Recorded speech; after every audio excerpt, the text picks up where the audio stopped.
Shalom, bien-aimé, j'aimerais partager cette parole avec toi qui as un appel des dieux.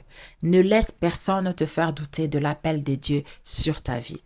Tu sais, il y a des personnes qui sont spécialistes pour s'aimer les doutes sur ce que Dieu a déposé en toi. Elles cherchent à te décourager et à te faire croire que tu n'es pas capable d'accomplir la mission que Dieu t'a confiée. Mais souviens-toi d'une chose, bien-aimée. Dieu ne choisit pas selon les critères des hommes. Il regarde les cœurs et utilise souvent ce que personne n'attend.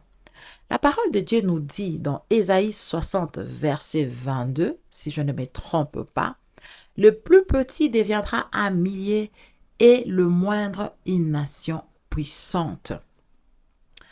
L'histoire d'Ananias, si tu connais bien l'histoire d'Ananias bien-aimé, regarde Ananias. Ce n'était ni un apôtre célèbre, ni un personnage très connu de la Bible. Pourtant, Dieu l'a choisi pour aller vers Saul de Tarse, prier pour lui, afin qu'il retrouve la vue et qu'il soit baptisé. Bien-aimé, c'est ce même Saul qui est devenu l'apôtre Paul, n'est-ce pas? L'un des plus grands serviteurs des dieux, par qui une grande partie du Nouveau Testament a été écrite. Imagine, bien-aimé, si Ananias avait douté de la voix des dieux. Imagine un seul instant. Ou s'il avait laissé les opinions des hommes l'arrêter. Il n'aurait peut-être jamais accompli cette mission. Par son obéissance, Saul de Tarse a retrouvé la vue, a été baptisé et il est devenu l'apôtre Paul. Sans cette obéissance bien-aimée, toi et moi n'aurions peut-être jamais connu le Nouveau Testament tel que nous le connaissons aujourd'hui. C'est pourquoi, bien-aimé, tu dois apprendre à discerner la voix de Dieu et ne pas laisser les paroles des hommes étouffer ce que le Saint-Esprit met dans ton cœur, bien-aimé.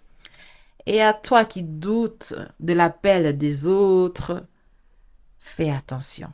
Tu sais, bien-aimé, le Saint-Esprit qui demeure en toi connaît mieux ton appel que ceux qui cherchent à les remettre en question. Toi qui doutes de l'appel des autres, ne méprise jamais les personnes que Dieu place sur ton chemin. Car ton Ananias ne sera peut-être pas le plus connu, le plus populaire ou le plus suivi. Mais il sera celui que Dieu a choisi pour t'aider à entrer dans ta destinée. Alors, bien-aimé, toi qui as un appel des dieux, fais davantage confiance à la voix des dieux qu'aux opinions des hommes. Lorsque Dieu appelle le bien-aimé, il qualifie toujours celui qu'il choisit. Que Dieu te bénisse.